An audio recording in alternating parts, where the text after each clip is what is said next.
45절. 예수께서 말씀하시기를 가시나무에서 포도를, 엉겅퀴에서 무화과를 수확하지 못하느니라. 이는 이들이 과실을 산출해내지 못하기 때문이니라. 선한 자는 자신의 창고에서 좋을 것을 내오고, 악한 자는 그의 마음속 악한 창고에서 악한 것을 가져오고 악한 것을 말하느니라. 이는 그 마음에서 넘쳐나는 것으로부터 악한 것을 내놓기 때문이다 라고 하였다. 나는 생각해본다. 예수님은 2000년 전에 이러한 가르침을 행하면서 현실적으로 무슨 대가를 얻으셨을까? 현대에 와서 예수님의 가르침을 따르고 전파한다는 교회들은 어떤 모습일까? 우리는 그 사람의 말로써 그 진정성을 판단할 수는 없다. 그가 무엇을 얻고 무엇을 희생하였는지를 보고 그의 진정성을 평가할 수 있다. 그들이 자신의 배를 불리고 남 위에 군림하는 결과를 보면서도 그 무리와 함께하는 것은 자신의 욕심을 채우기 위하여 모르는 척하며 가담하는 것일 뿐이다.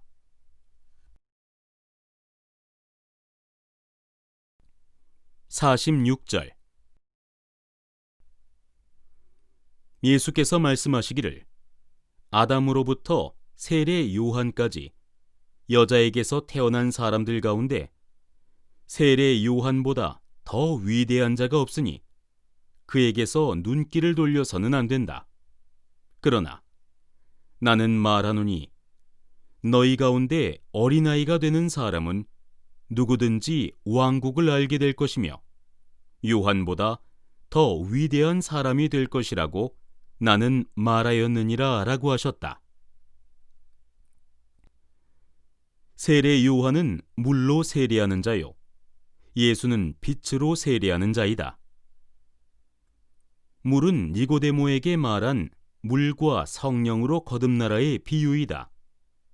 물은 몸 에너지의 정수이므로 세례 요한은 몸의 부정함을 씻는 것이고, 빛은 영에서 나오니 빛으로 세례하는 예수님은 우리의 영혼을 씻는 것이다.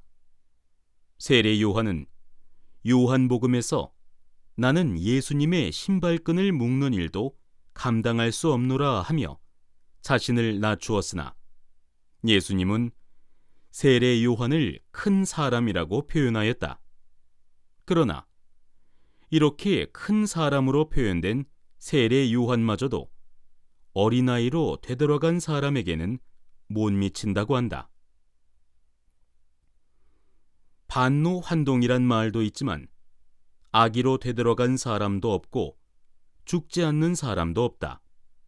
그런데 자꾸만 예수님은 어린아이를 찾고 내 몸속의 아버지를 찾는다. 22절에서 눈이 있을 곳에 눈이, 손이 있을 곳에 손이, 발이 있을 곳에 발이, 그리고 닮은 것이 있는 곳에 닮은 것들이 생겨날 때 그대들은 천국에 들어가리라 하셨다. 즉, 나와 닮은 아기의 모습이 내 몸속에 생겨난 것을 묘사한 내용이다.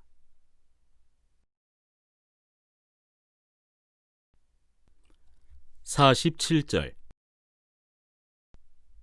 예수께서 말씀하시기를 한 사람이 두 말을 탈 수 없고 두 활을 구부릴 수 없느니라. 그리고 한 종이 두 주인을 섬길 수 없나니 두 주인을 섬긴다면 한 주인을 공경하고 다른 주인을 얕잡아 보게 된다. 오래된 포도주를 마시고 즉시 새 포도주를 원하는 사람은 없다. 새 포도주는 오래된 포대에 넣지 않으니 이는 포대가 찢어질 수 있기 때문이요, 오래된 포도주를 새 포대에 넣지 않으니 이는 새 포대를 망칠 수 있기 때문이니라. 낡은 헝겊으로 새 옷을 깁지 않으니 이는 그것이 찢어질 수 있기 때문이니라 라고 하셨다. 두 마리의 말이나 두 활의 비유는 현실적 문제점이 분명하게 드러난 이야기이다. 그러면 뒤에 두 가지 비유에서 두 주인이나 두 가지 포도주도 계속되는 나열일까? 그렇지 않다고 본다. 앞서도 잠시 언급하였지만 도마복음서는 아무렇게나 그저 예수님의 글귀들을 나열한 것이 아니다. 그 당시 값비싼 양피지에 누가 아무렇게나 투서없이 적었겠는가?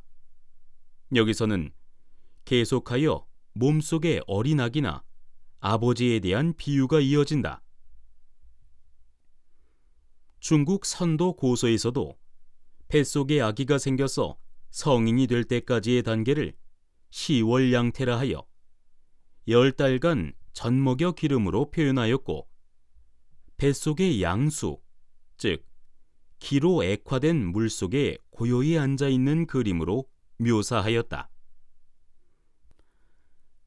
그러나 자세한 설명 없이 아기가 성숙할 때까지 고요함을 유지하여 키워야 한다 하며, 이때의 호흡은 태식이니 코와 입을 사용하지 않고 배꼽 주위에 기의 파동만 느껴지는 것이라고만 되어 있다. 그러나 예수님께서는 내 육신과 도태와의 조화에 대하여 좀 더 자세하게 언급하고 계신다. 고전에서도 찾아보기 어려운 귀중한 내용이다. 풀이해보자. 먼저 한 사람이 두 필의 말과 두 활을 동시에 쓰지 못한다라는 비유는 하나에 몰입해야 한다는 비밀을 역설하는 내용이다. 첫째, 한 종이 두 주인을 섬길 수 없다 해서 한 종은 나의 영혼이다. 두 주인은 현재의 내 육신과 몸속에 새로 생겨난 나를 닮은 아기이다. 이 비유는 마치 임신부가 뱃속의 아기를 보호하기 위하여 온갖 정성을 기울이는 것과 같이 조심하며 키워나가야 한다는 가르침이다. 만일 임신부가 뱃속의 아기에게 마음을 기울이지 않고 자기의 몸에만 집착하여 함부로 행동하고 아무 것이나 먹는다면 어찌 되겠는가? 뱃속에 생긴 아기에게 관심을 두어서 수련하지 않는다면 그 아기는 자라지 못한다. 시월양태에서 따뜻이 젖먹여 기름이라 하는데, 수련을 등한시하고 돌보지 아니하면 뱃속의 아기는 차갑게 식어간다. 이는 아마도 어느 정도 수련을 해본 사람이라면 누구나 공감할 수 있는 내용일 것이다. 초기 수련 단계에서도 수련을 게을리하면 아랫배에 따뜻한 불이 식어가는 것을 여러 차례 경험해 봤을 것이다. 따라서 한 종이 한 주인만을 위하듯 아랫배의 아기를 보살피라는 뜻이다. 둘째, 오래된 포도주와 오래된 포대자루, 새 포도주와 새 포대자루의 비유이다. 포도주는 영혼이고 포대자루는 그 영혼이 머무는 몸의 비유이다. 오래된 포도주를 마셔본 사람은 새 포도주를 원치 않는다고 하였다. 그만큼 오래된 포도주가 먼저인 것이고 좋은 것이다. 따라서 오래된 포도주와 오래된 포대자루는 내 몸속에 생겨난 영과 그 영이 들어있는 아기, 즉 나의 아버지이다. 그리고 당연히 새 포도주와 새 포대자루는 현재 나의 영혼과 내 육신이다. 오래된 것과 새로운 것을 혼용하지 말라는 것은 몸속의 것과 육신의 것을 바꾸어 쓸 수 없다는 뜻이다. 다만 한 종이 한 주인을 섬기듯이 깊은 삼매 상태에서 영적 교류를 통하여 몸속의 성령과 나의 영혼이 상호 정보 교환이 이루어지고 내 육신을 버릴 때 나의 영혼이 몸속의 성령에 합하여져서 영생을 이루게 된다. 그러나 영생의 도를 얻었으나 영생의 몸을 구현해내지 못한 사람은 내 육신이 나약해지면 단전에 에너지 공급이 끊기게 되므로 나의 영혼에 되돌아와서 합체되어 있다가 육신이 죽게 되면 영혼이 떠나 있다가 새로운 몸을 받아 환생하게 되면 다시 분리되어서 단전에 자리 잡게 된다. 그리고 수련을 통하여 영생하는 몸을 만들게 되면 완전해져서 육신을 떠날 때 영생을 계속하게 되므로 고서에서는 윤회를 끊는다라고 표현하고 불교에서도 한 번 부처를 이루면 다시는 중생으로 태어나지 않는다라고 하는 것이다.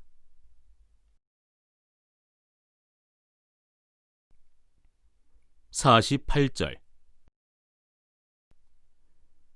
예수께서 말씀하시기를 만약 두 사람이 한 집에서 서로 평화롭게 지낼 수 있다면 그들이 산에게 여기서 움직여라 라고 말하면 산이 움직일 것이다 라고 하셨다. 47절의 연장선에 있는 가르침이다.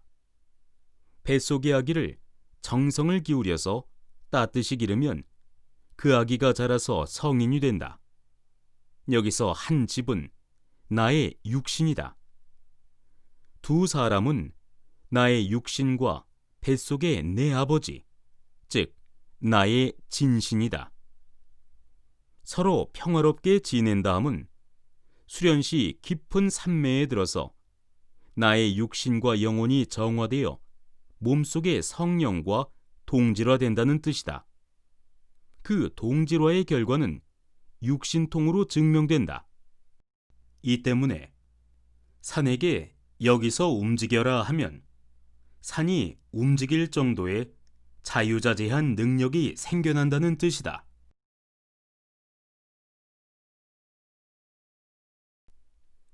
49절 예수께서 말씀하시기를 혼자이며 선택받은 자는 복이 있나니 천국을 찾을 것이니라. 그대는 거기로부터 왔으며 거기로 돌아갈 것이니라 라고 하셨다. 법구경에 젊어서 돌을 닦지도 못하고 늙어서 재산도 없다면 그는 고기 없는 호숫가를 홀로 지키는 외로운 따오기와 같다라는 구절이 생각난다. 인생을 어떻게 사느냐는 각자 선택의 몫이겠으나 부양가족이 딸리면 문제는 쉽지 않다. 그러나 일단 책임질 사람이 있다면 그 의무를 먼저 행해야 하는 게 순서이다.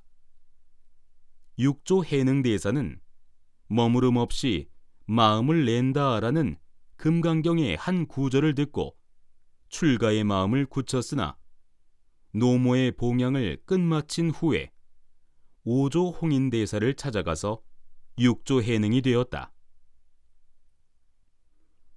주경야독으로 생활 속에서 최선을 다하노라면 공부에 전념할 수 있는 때가 올 것이다. 그리고 아무리 홀가분한 처지라 해도 법을 만나지 못하면 이 길을 바르게 가는 것이 어렵다. 따라서 참다운 가르침을 얻는 자는 복이 있는 것이다. 우리는 온 곳으로부터 왔으며 온 곳으로 되돌아간다. 죽음은 우리가 원래 온 곳이 아니다.